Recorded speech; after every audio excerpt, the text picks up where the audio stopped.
Good afternoon and welcome to our final campus conversation for this academic year. I'm Rosemaria Martinelli, Vice President for Strategic Initiatives, and I'll be serving as the moderator for today's conversation. I'd like to introduce our guests today. President McInnis, Maurie McInnis is joining us.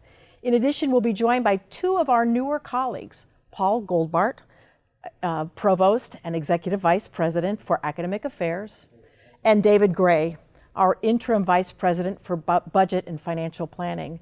And I also want to welcome all of you for joining us today for this conversation. You'll notice that we're not wearing masks today. All of us have been vaccinated, and we're sitting in this large studio, all socially distance appropriate. So thank you so much.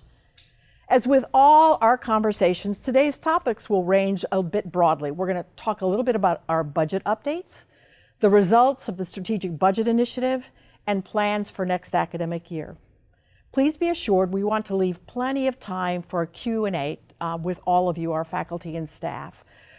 Please note there's a Q&A function on our Zoom today. This is a place where you can post your questions. We actually received quite a number of questions in advance of our session today, so we will do our best to get through as many as possible. And for those that we're not able to get to today, we will update our FAQ on the Financial Sustainability website. So, before we begin, I'd like to turn it over to our president, Maurie McInnis. So, I actually read recently in Inside Higher Education a story about the challenges new presidents faced. Are you looking forward to putting this year behind you? Well, first of all, let me start by thanking everyone for joining us today. I really appreciate you taking time to join this conversation. So it's great to be able to speak with you all, and I'm really looking forward to the time when we can do this safely, together, and in person. I think we're all beginning to sense a shift. It really does feel like things are beginning to transition, to open up to an environment where we can engage safely in person, and I know we're all really excited about that. Since the beginning of the pandemic, our collaborative COVID planning teams have been meeting regularly, and our planning for next fall has been informed by that work. It will be deliberate, inclusive, based on science and data, and consistent with current, as well as what will, I'm sure, be continually evolving guidance from the CDC and the state of New York. And if we need to adapt, we will. But where we are now is that restrictions are being eased and vaccination rates are improving, both across the state, but very importantly from our community as well. We know already that a sizable majority have already been vaccinated, which bodes well for our community being able to return to in-person interactions. And earlier this week, we heard from Governor Cuomo that SUNY will require students to be vaccinated for fall 2021, pending full authorization by the FDA. Stony Brook Medicine has, since December, been vaccinating people from all over Long Island. To date, they have administered more than 350,000 vaccinations, and in every way, they have made us proud. Throughout this year, as they have served our community, their inspirational, compassionate, and professional response has really been a beacon of hope, even in the darkest days, for so many throughout the course of this pandemic. And in fact, the commitment, resilience, and determination of our entire university community has been nothing short of inspiring. I would say nothing signifies our progress more than the fact that next week we are going to be hosting commencement celebrations in person for our more than 7,700 graduates. And by the way, that's the largest number of bachelor's degrees in a single year, and it is overall our second largest graduating class. So in many regards, we are opening back up. And in fact, as I walk around campus, I feel as if we are something of a butterfly emerging from our winter COVID cocoon. Mm-hmm. I have attended numerous events recently with students, and wow, they're so excited to be able to do more things together in person. I sense their energy. I've talked with graduating seniors about commencement, and they are just so excited to have this marker as a really positive punctuation point on this year, looking to our much brighter future together. So to go back to your initial question, Rose, am I looking forward to putting this year behind me? I'll say that by really any measure, it's been a very challenging year. But for me, I have found it also to be one of really an extraordinary privilege and an opportunity. Because as this year, the one that I came to know, the Stony Brook community, I know that I've gotten to know it in a way that I simply would not have been able to do if it were just any regular year. Maya Angelou once said that you may not control all the events that happen to you, but you can decide not to be reduced by them. And since I've arrived, that's what I've seen.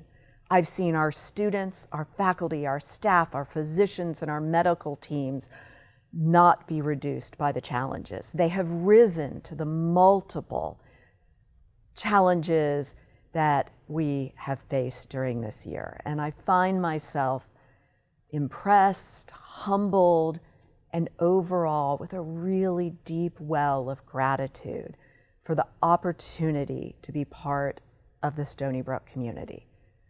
So thank you to everyone for everything you have done over this past year. I couldn't agree with you more. Over the last 7 months, I've learned so much from extraordinary colleagues, and I don't think I would have had the same opportunity had it not been for the Zooming world that we lived in. So I'm so grateful. And I can actually see the little bit of light at the end of the tunnel, and it's very inspiring and exciting at the same time. So thank you so much. Now, I did hear a little bit of news in recent weeks that there are some good news to share about our budget, and I'd love for you to tell us a little bit more about that. Yeah, well, let me frame it first by saying these last 12 months have been a completely unpredictable environment in which to try to budget. Things have just kept changing throughout the course of the year. So let me begin by taking us back to where we were at the start of the academic year. So we were facing significant COVID costs. We were looking at lost tuition, lost dorm revenue, and we had been told by the state to not only expect that actually we had lost 19 million from the previous budget year that we thought we had closed, and to expect for this academic year a $25 million reduction in state support that they said we should expect to be our ongoing lower level of support into future years. So that was deeply sobering news, and what really galvanized a lot of the work that we've been doing this year. But there is some good news, and that is that the predicted reduction in state support will be reinstated going forward. And in a few minutes, David Gray is going to detail a lot of the really important financial information. But let me make a few key points that are important for all of us to understand. Very importantly, our state appropriations are nowhere near where they need to be to support an institution with the scope of operations and research mission of Stony Brook University. Every year, we've been educating more students, but our state allocation has been frozen at the 2011 level. That means in the last decade, no increase in state support and only very modest increases in tuition. Historic deficits related to our CSIs, our contracted salary increases, and our commitment to students who receive TAP awards have been unaddressed for many years. And the CSI increases alone are on track to occupy every dime we get from the state in less than a decade. So the fact is, we simply cannot return to where we were before this pandemic. We still have work to do. The reinstated state dollars and the one-time federal funding are helpful, but they do not solve our fundamental challenges. But they've given us some breathing room, and we're going to have a little more time to work together to get this right. This past year, Stony Brook has demonstrated a common purpose. We have pulled together, worked hard, and we're all working towards the same end, and that is to come back stronger. The commitment, the resilience, and the determination of our university community, along with the work and dedication that have gone into the Strategic Budget Initiative, have really demonstrated to me that we can work together to do what we must do in order to achieve our shared strategic goals for this institution. A piece of that is that we make sure that our community has the very best and the most accurate information available about where we stand today from a financial perspective. And so to that end, I want to remind each of you that there's a lot of information on the Achieving Financial Sustainability website. And as I said, it's been a volatile budgeting year. Information on that website gets updated as things become more clear. So keep checking it out. And to help us set the stage for today's campus conversation, it's my pleasure to be able to introduce David Gray, our Interim Vice President for Budgeting and Financial Planning, who's going to be able to talk about the numbers in more detail. David? Thank you, President McInnis. It's really a pleasure for me to be with you all for the first time. While I've only been here a few short weeks, I know that the pandemic has forced us all to think very differently and to be more cognizant and creative with our limited financial resources. I also believe that we've been provided with a unique opportunity to examine how we can best demonstrate effective and strategic stewardship of the funds that are entrusted to us by our students, their parents, our donors, and by the state of New York. Let me begin by reiterating what President McInnis has shared, that even with reinstated funding and the slight increase in TAP funding, that our systemic budgetary challenges remain, and they are significant.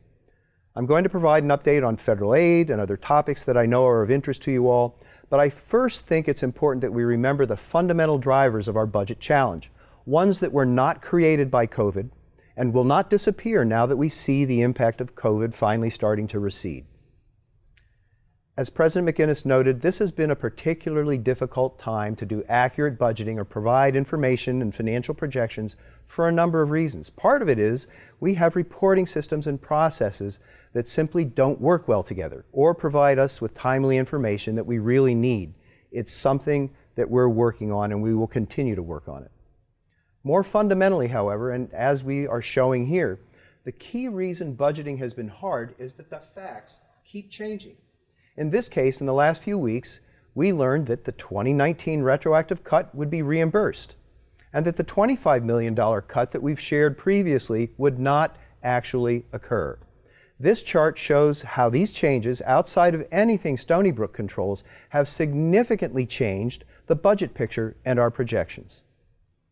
We also learned that the TAP funding has been significantly increased, or at least increased by $500 per student, reducing our projected $9 million gap next year by $2 million to $7 million, and with the promise of additional TAP funding in future years that will close that gap further. And that we would receive additional one-time federal funds to relieve some of our COVID costs and losses. I'm going to share more information about that in just a moment. You may remember seeing this chart in the past, but to just quickly remind you, it shows that from 2008 to 2011, revenue dropped, and the yearly funding that we receive now remains unchanged since fiscal year 2011-2012, 10 years. While the reinstatement offers a reprieve, and you might notice the little striped area at the top of fiscal 19-20 funding that reflects a recent retroactive reinstatement of funds that were cut last year, the overall picture is of a significant gap in needed levels of funding. While we did get some good news from SUNY, we were also told that we should expect that undergraduate tuition rates would be frozen for the next 3 years. And tuition accounts for approximately 9% of our overall revenue, but importantly, 30% of our academic and research operating revenue. We've been advocating strongly for mission-specific tuition flexibility that would recognize the needs of a major research institution and the unique value, quality, and return on investment that Stony Brook delivers to the state of New York and to its students compared to other SUNY institutions. We didn't, unfortunately, get that flexibility this year, and the bottom line is undergraduate tuition isn't going to change in the near future.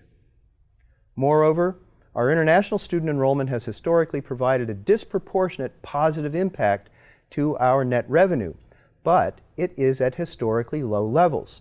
We expect that it will gradually recover, but it's going to take some time.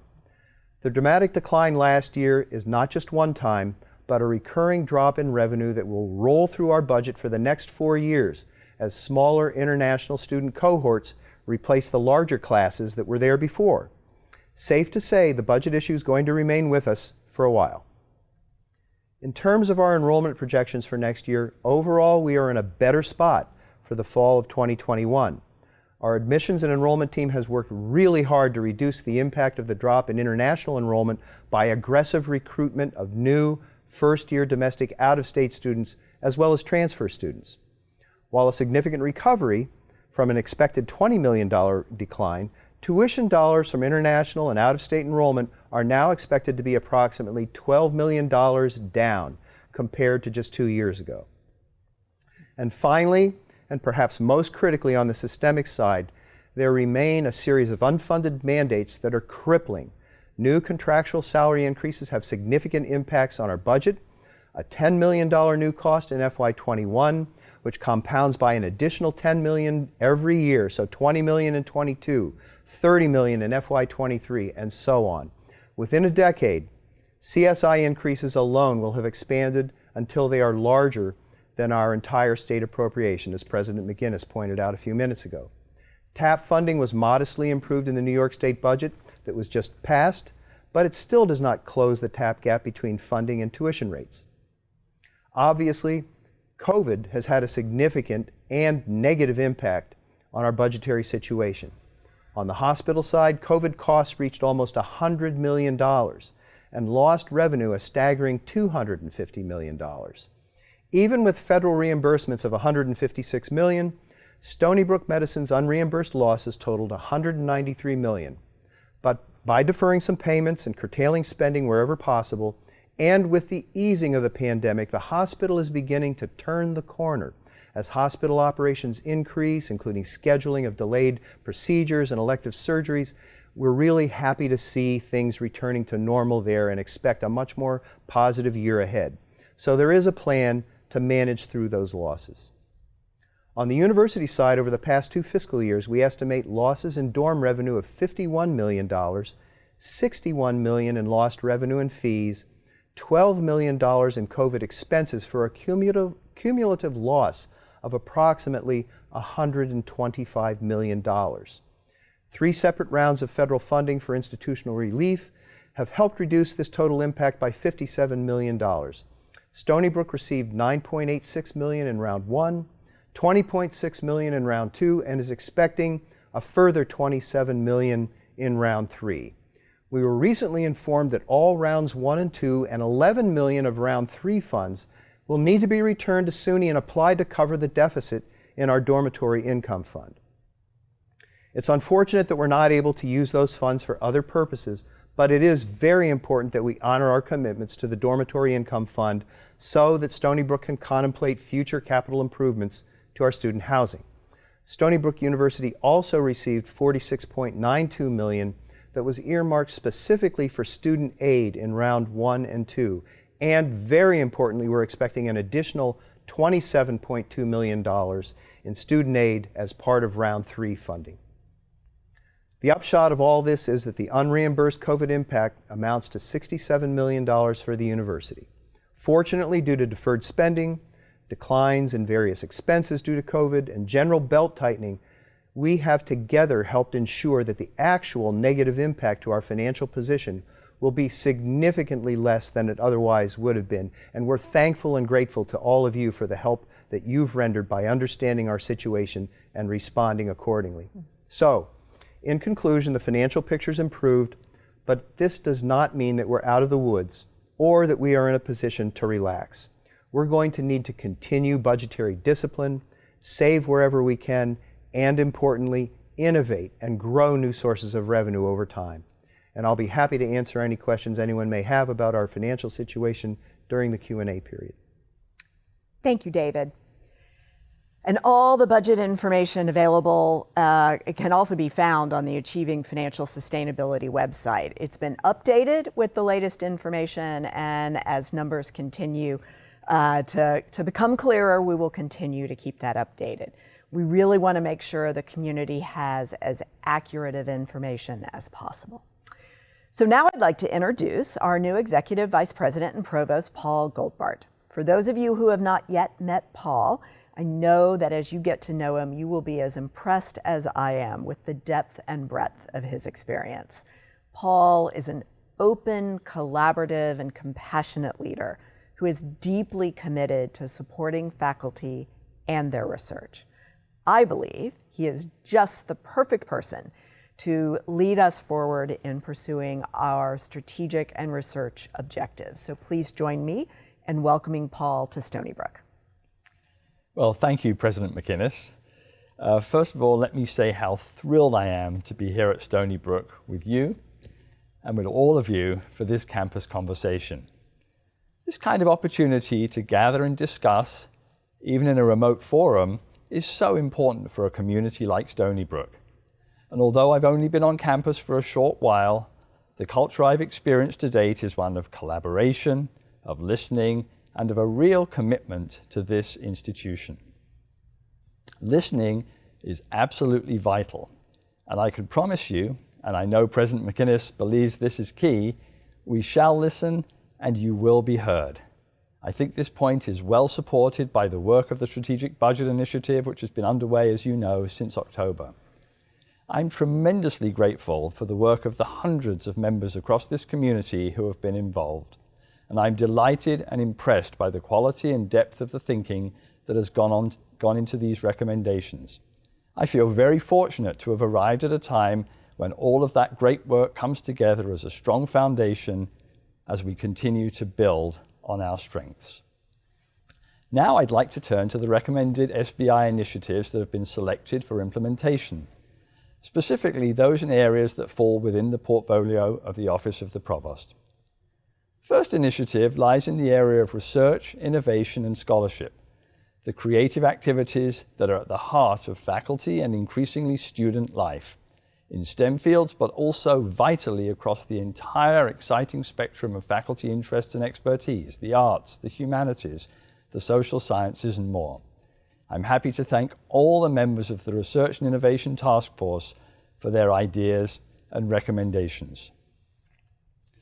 Loud and clear, we heard that we need to do better to unleash the potential of our faculty, provide support, and remove unnecessary barriers so as to truly unlock the capabilities we have to deliver for this institution, our community, and more broadly, to tell the story of Stony Brook in its full richness.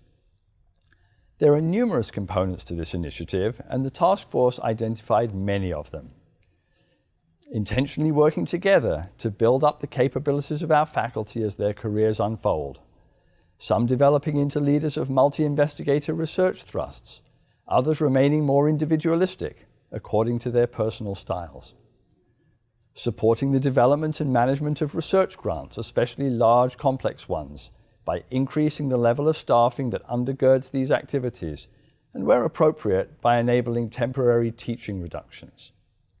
investing in high-caliber, well-maintained core facilities and research infrastructure to ensure that faculty and students have access to essential, widely used techniques, and using research space amongst our most precious resources in a wise and effective way.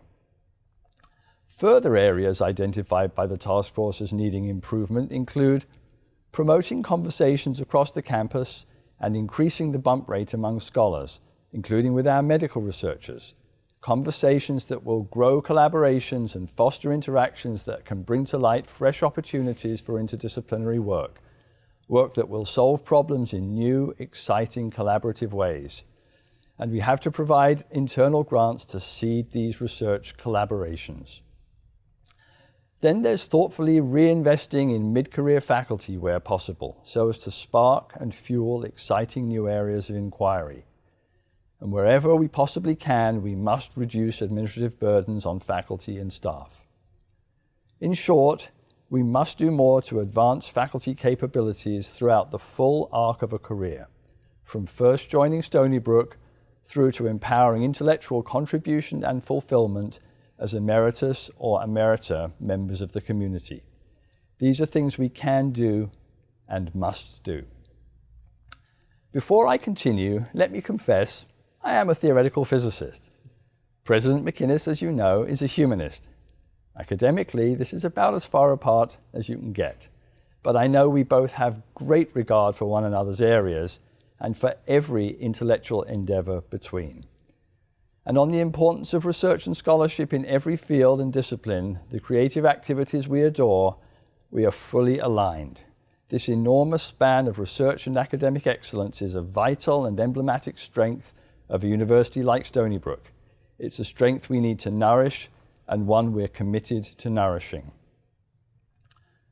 The second initiative touches on the instructional and educational programs that we're all engaged in one way or another.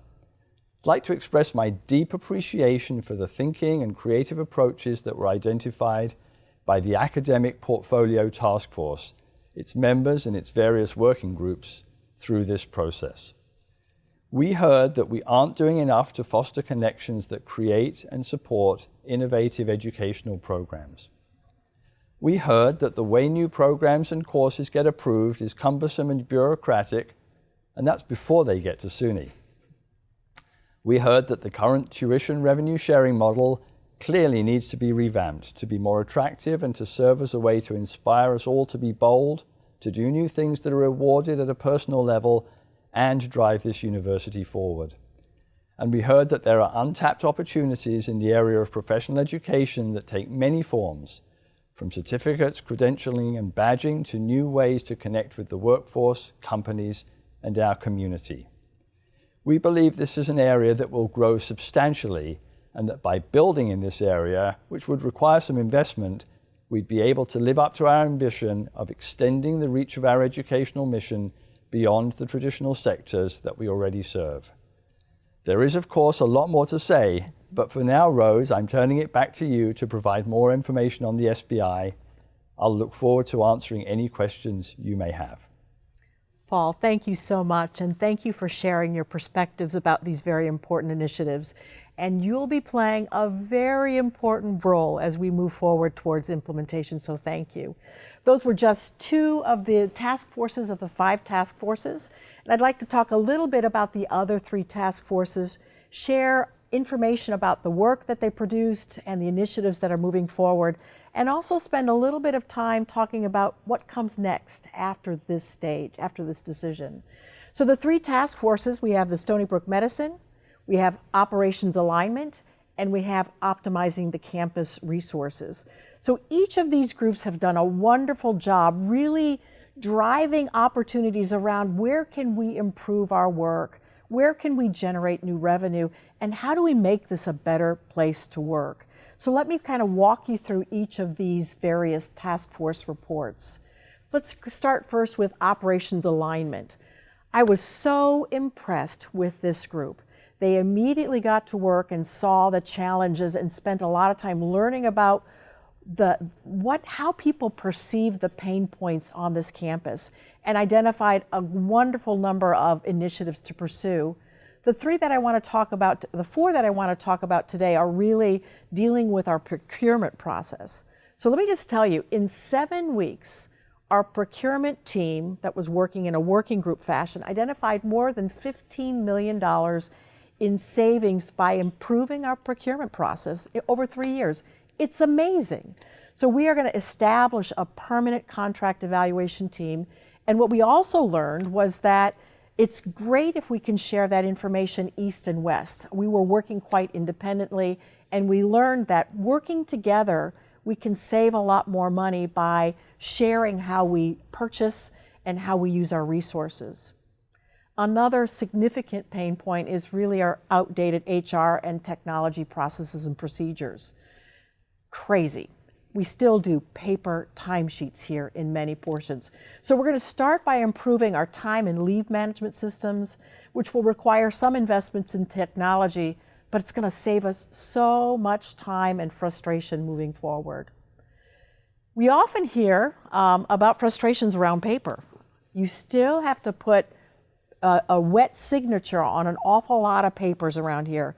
Benefits, you have to fill them all out and somebody else to type them in and send them off. It's just enormous amounts of frustration, and we must use our resources much more smartly and focus our time and attention on supporting the mission. And finally, strengthening the relationship between HR and our business partners will really help to alleviate some of the challenges we experienced due to the loss of staff over the last few years. We've lost people, we've not been able to add people, and it's really broken down some of the easy relationships, processes, and ways of communication, and we'd like to fix those things going forward. On the Stony Brook medicine side, they did some amazing work really trying to look at how the health sciences schools work together to support one another. And they identified a couple of challenges that really are impeding our students and our residents going forward. And this is around managing clinical placements and rotations. It's really an unnecessary hurdle for our staff and our students, but it's also really frustrating to all those who actually come to us and try to place their students with us. So we have hundreds and hundreds of contracts with other organizations around clinical placements and rotations, and we're going to fix that by establishing a clinical placement capability inside our own university and then identifying the appropriate technology needed to support that effort. Lastly, we identified some really interesting revenue-generating ideas around clinical billing. They afford some real promise, but it's going to need a little bit more additional study. And so we're going to pursue looking at that more deeply in the coming weeks and months. Our last group is optimizing campus resources. This is a group that got together and put together hundreds of ideas for generating new revenue and really raising the visibility of Stony Brook around the area in which we live and work.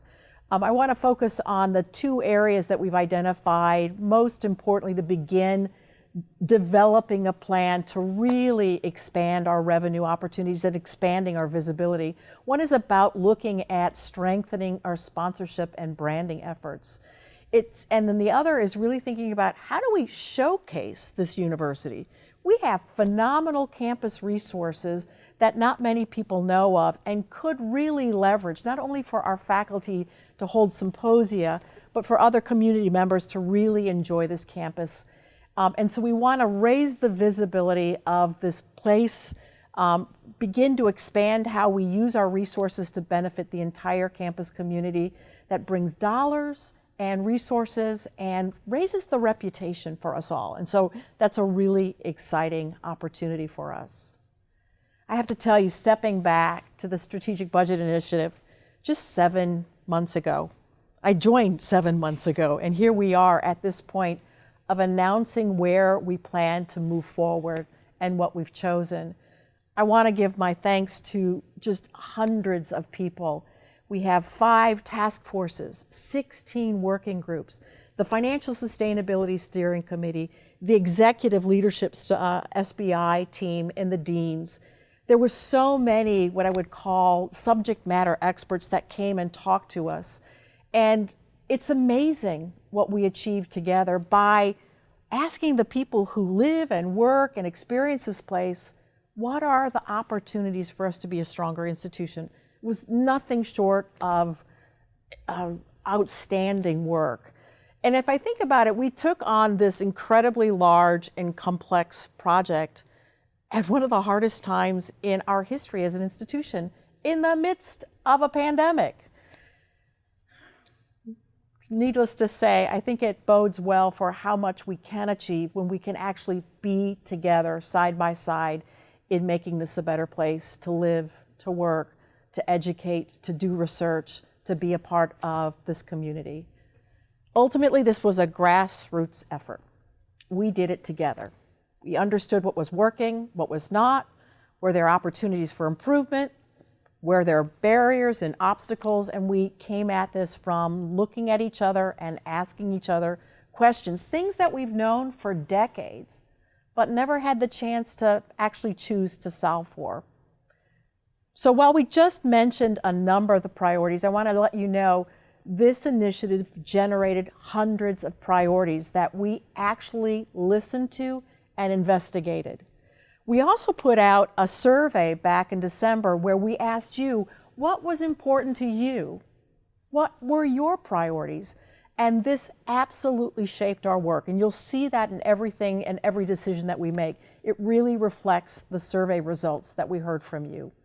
Once we got that information, we developed some working groups together to explore each of the opportunities that were identified by the task forces.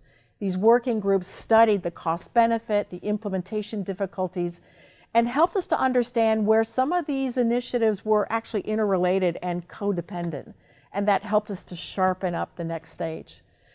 Lots of iterations. I will tell you the Financial Sustainability Committee spent lots of hours in retreat trying to work through those 100 priorities, and we boiled them down to 23 initiatives.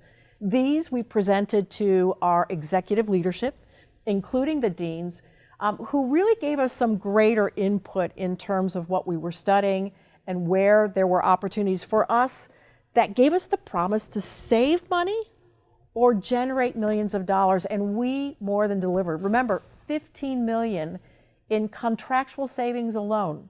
So there is so much more that will happen, and I just want to say thank you.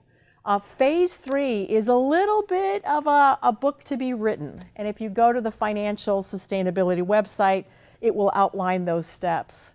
I must admit, not everything is nailed down, but over the next 2 or 3 months, I'll be working with a group of stakeholders to identify specific next steps, including identifying executive sponsors, developing implementation teams, identifying program managers, and making sure we develop the right goals, metrics, and timelines and milestones by which we will hold each other accountable.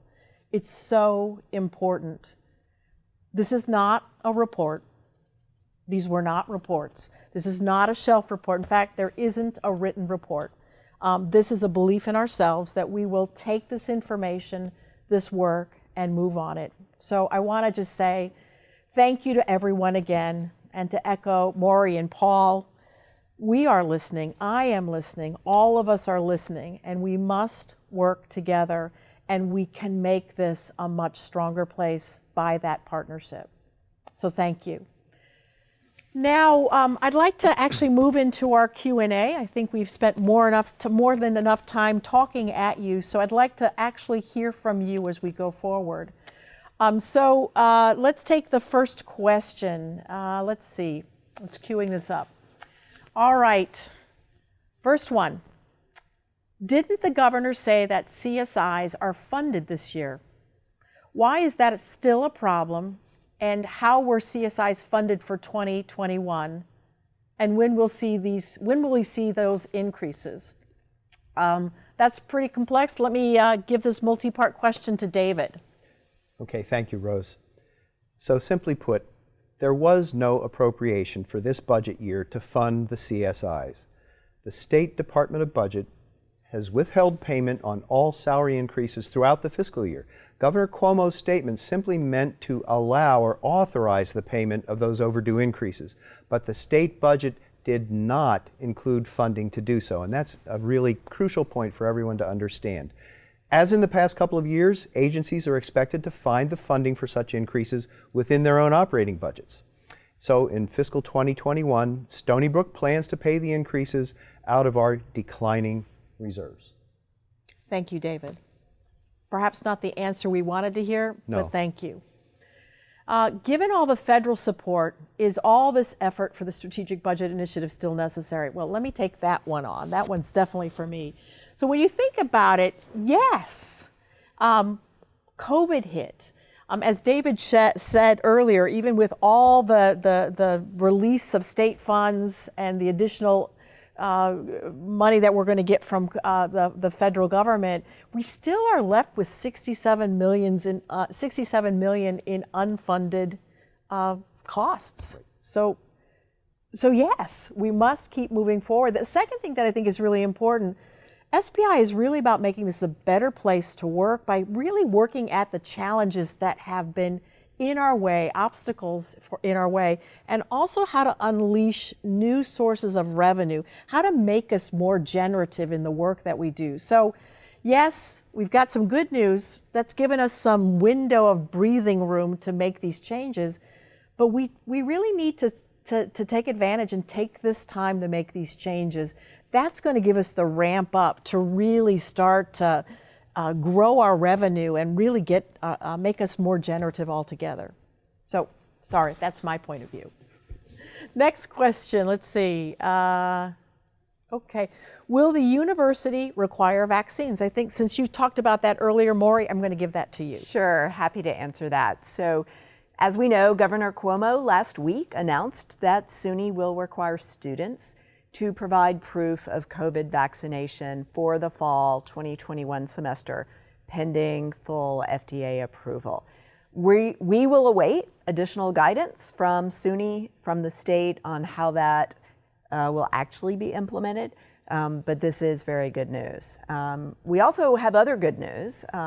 We recently sent a survey to our students, and of those who responded, 77% said they'd already received the vaccine or were in the process, and another 16% who said they wanted it.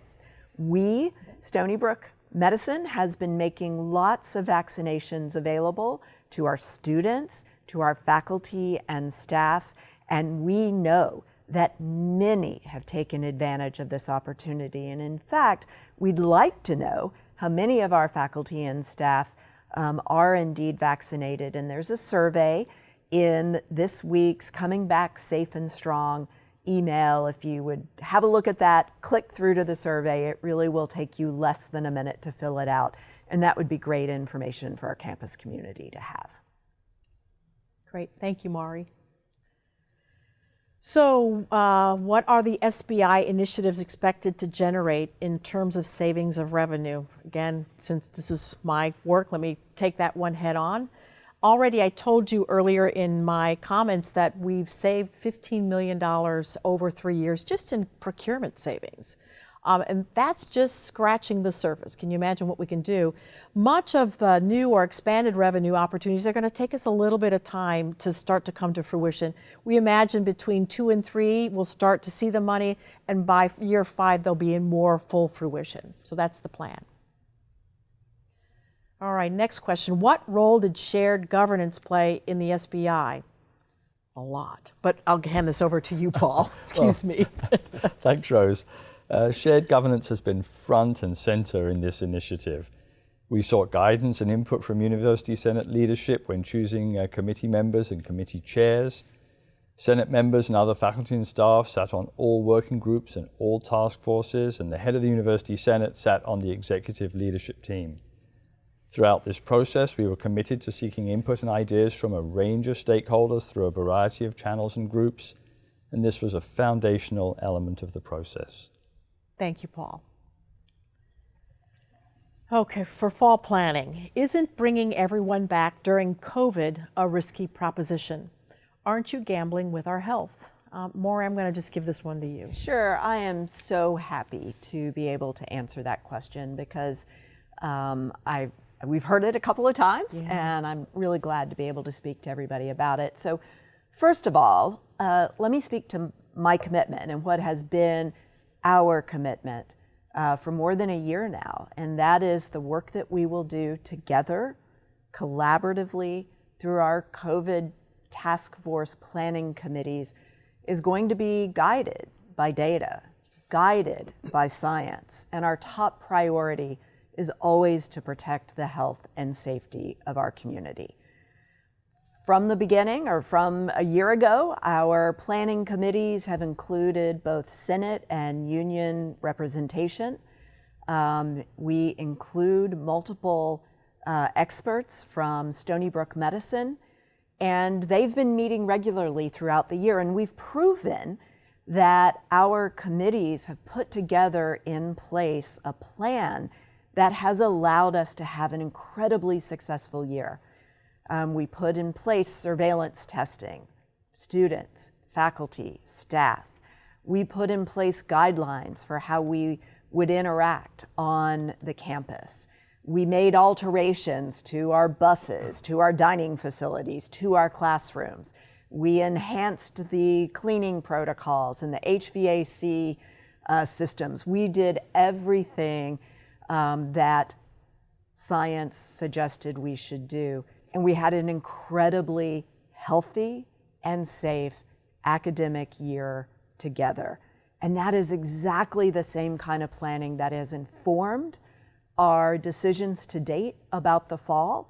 We will continue meeting over the course of the summer, and as things evolve, we will continue to adapt, always with health and safety our first priority and guided by science and data.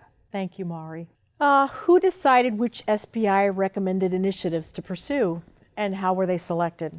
Again, I think it's best that I take that one on. As I said earlier, it was very much an iterative process. Our task forces and working groups studied these initiatives. They really took from idea generation, analysis, and validation in their own subject area, and then moved it up to the next group, which was the task force. Our Financial Sustainability Committee met again, looked at all of that information, and they had overall responsibility for narrowing it down, looking at coordination and alignment, and deciding which of those initiatives made sense as a package or as a system to move forward. Then we brought those into the executive leadership, where we had deans, including our executive leaders, make the decision. It was informed by the survey, but it was really an iterative, very engaged process that I think really brought together a set of initiatives that will be transformative to this campus. And I think all along the way, we knew it was this process of filtering, but ultimately it was this decision of people in this room here and those on the executive committee who finally made that final decision. All right, another question. It feels like we have heard this before, but why will these budget efforts be different this time? I'm going to go with you, Maurie. Sure, I will be glad. You've been here the longest in this room here. And I've been here all of almost a year. Awesome. I arrived July 1st.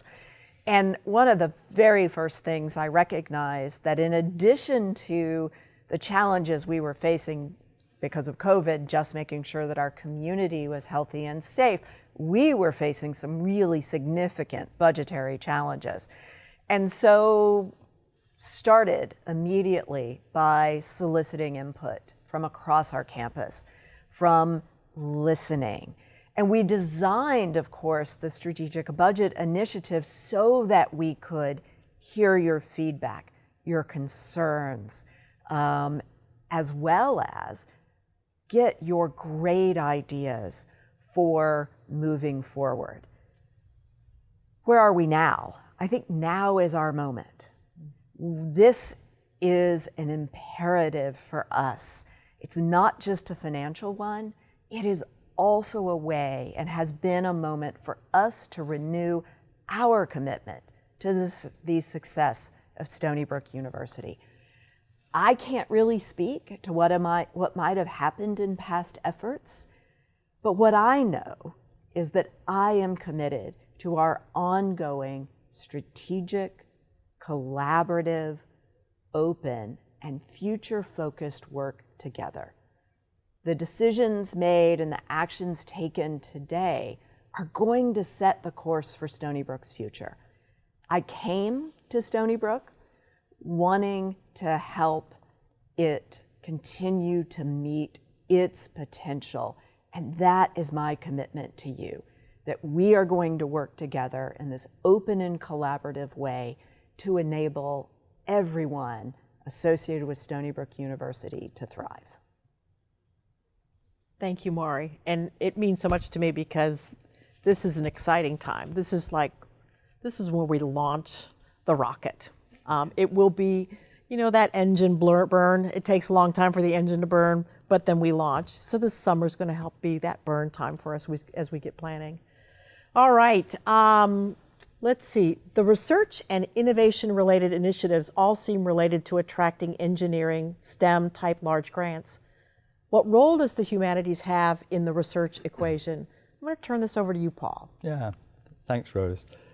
The arts, humanities, and social sciences, stirring, inspiring, challenging, must be central to who we are to bring out the full, rich Stony Brook story.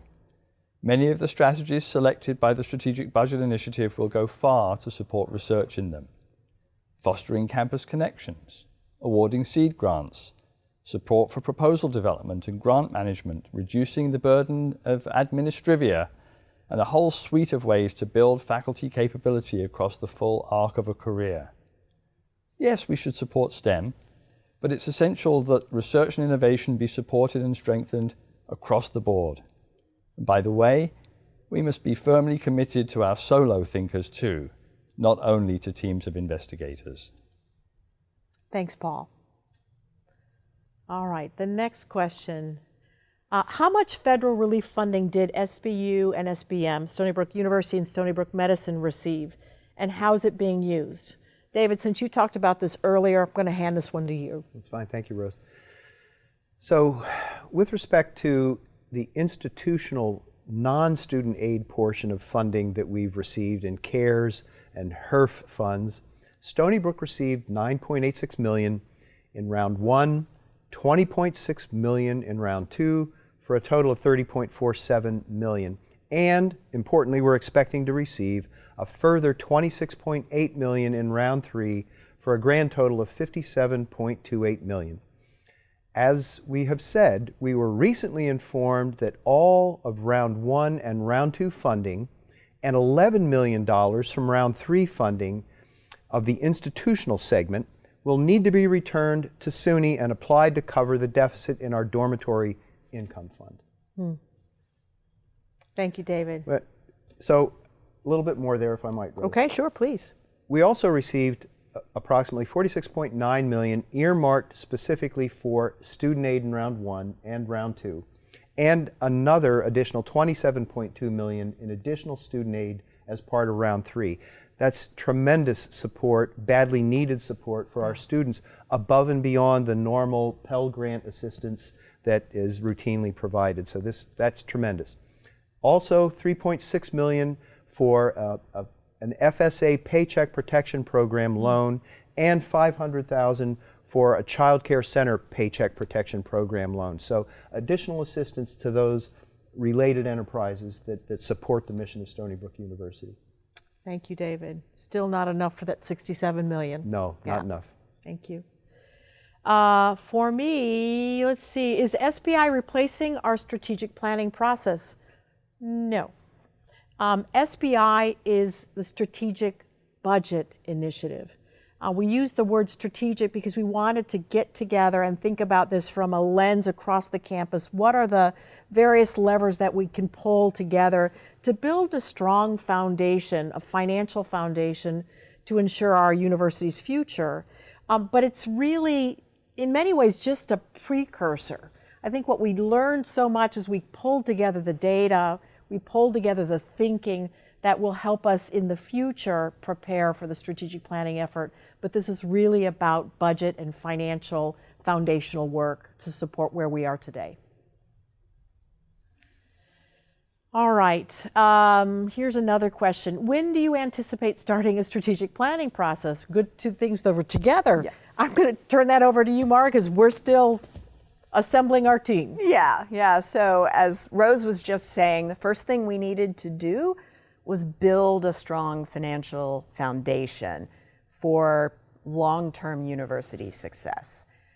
And in the SBI conversations, we learned that there were also some really structural things, some things that if we could figure them out would enable the kind of work we'd like to do in the future towards a strategic planning process. So a lot of the initiatives coming out of the SBI are actually laying the groundwork for future strategic planning.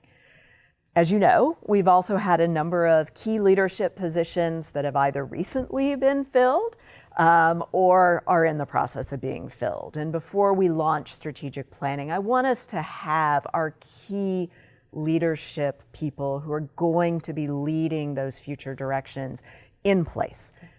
So I see in the course of the next academic year, step one is for us to begin the implementation of SBI to really get those initiatives going. And as you say, we've now kind of decided what we want to do. We got to figure out exactly how we're going to do it. Right. And so summer and early fall, I think are going to be figuring out that implementation and getting that implementation moving and going. And so at some point in the next academic year, I think we'll be able to put together that plan for when our broader strategic planning will actually commence. Yeah, that makes absolute sense. Thank you. Here's another question. There are so many questions and we're running a little short on time, but let's try to take a couple more. Why are we completely reworking our budget approach? Did we do something wrong? Well, David, that's up in your Thank world. you, Rose.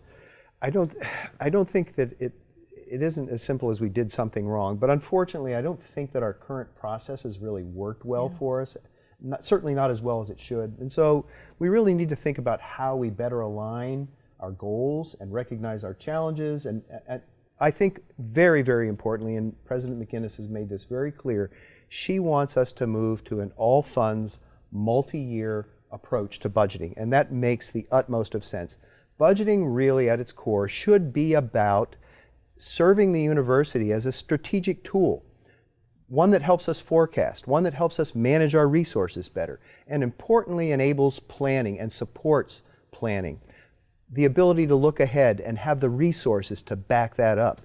So we've got to begin to look at all of our revenues, not just those that flow from the state of New York, which has tended to be our past focus, but look at the totality of our resources when we establish our annual budget.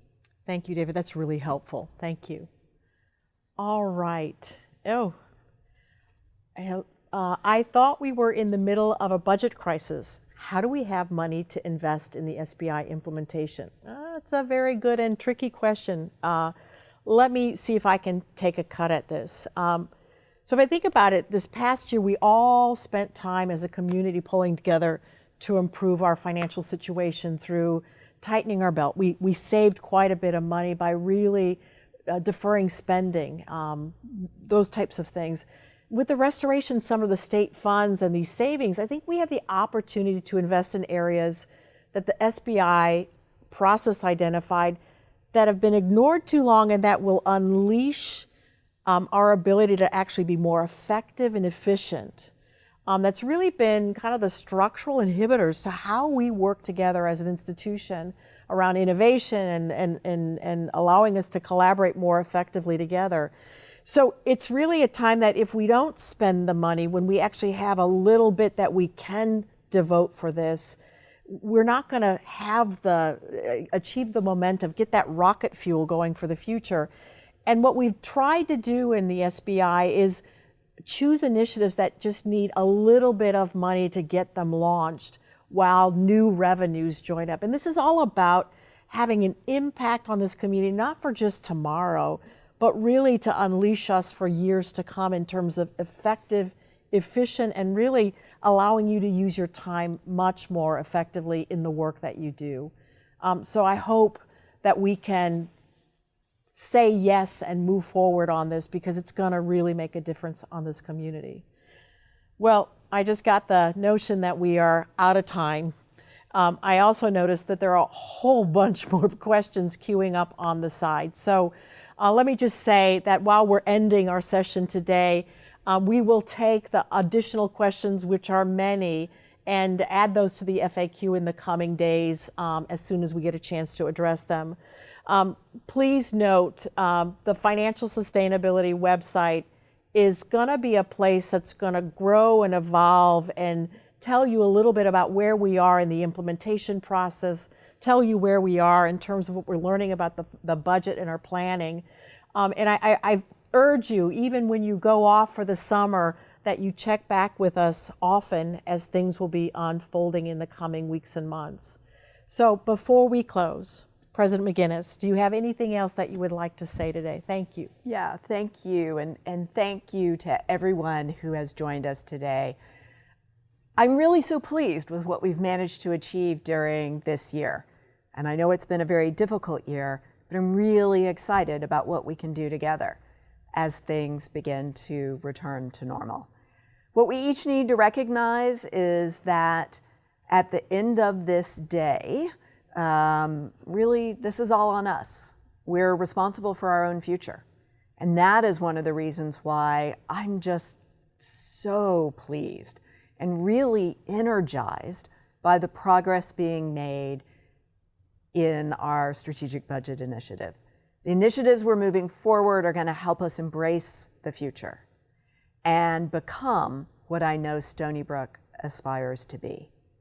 Next week is the proof of the value of our collective endeavors, particularly on the university side. We are going to be hosting 10 in-person ceremonies organized by individual schools and colleges, live, outdoors in Laval Stadium. Rain or shine, and it's supposed to be shine, so I'm very excited about that.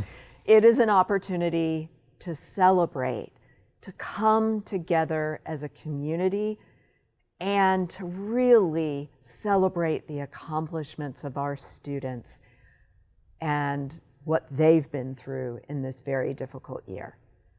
I would like to encourage as many faculty to join us. It means so much to our students and to their families, and they each get to invite 2 guests, to have the faculty there. And this year, perhaps more than any other, I think our students really need to see their support from their faculty. So we really encourage you to come back. I thank you all for this collective purpose and achievement in the work of this year, for your support, your engagement, and the ideas that are really focused on the future of this great institution. So thank you all, and thanks for being with us today.